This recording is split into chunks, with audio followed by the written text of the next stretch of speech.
crianças! Hoje nós vamos começar a usar o nosso livro de ensino religioso.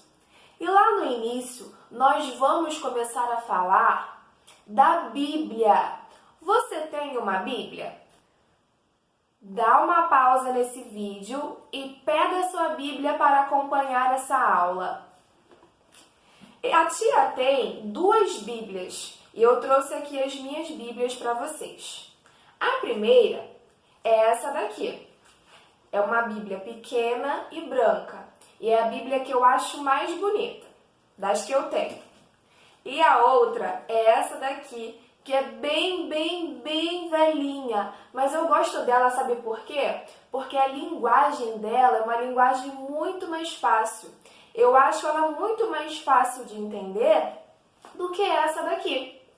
As duas falam das mesmas coisas, das mesmas histórias, das mesmas mensagens, mas cada uma de uma forma diferente, com uma linguagem diferente. E isso acontece com as diversas Bíblias que nós temos hoje. Cada Bíblia fala com a gente de uma forma diferente, com uma linguagem diferente.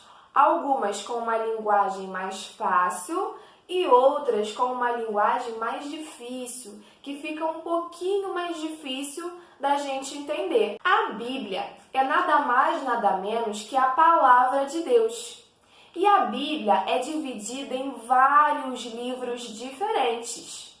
E em cada livro da Bíblia, nós podemos aprender uma coisa diferente, uma coisa nova. E hoje nós vamos falar de alguns livros da Bíblia em específico. Nós vamos falar um pouquinho do livro de Gênesis, que conta a história da criação do mundo.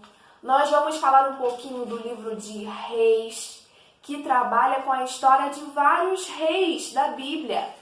Nós vamos também falar um pouquinho do livro de Salmos, onde nós temos cânticos de louvor, onde nós temos canções de louvor, canções de adoração a Deus. Vamos falar também do livro de Provérbios, que é um livro que dá instruções para o nosso dia a dia, que nos dá conselhos para o nosso dia a dia, de como nós podemos agir no nosso dia a dia segundo a vontade de Deus. Do livro de Daniel, onde nós vamos aprender um pouquinho nas próximas aulas também sobre a história de Daniel. Você já ouviu falar de Daniel? Vamos falar um pouquinho também do livro de Mateus, que conta um pouco da história de Jesus.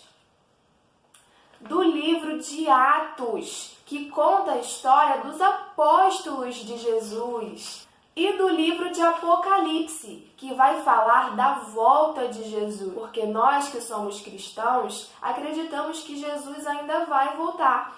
E lá em Apocalipse conta a história da volta de Jesus. O que vai acontecer, ou o que já está acontecendo quando Jesus estiver voltando. Agora, nós vamos fazer algumas atividades do nosso livro de ensino religioso. Vamos começar a aprender um pouquinho sobre a Bíblia e nas próximas aulas nós vamos ouvir algumas histórias sobre alguns desses livros que a tia falou para vocês. Então vamos lá?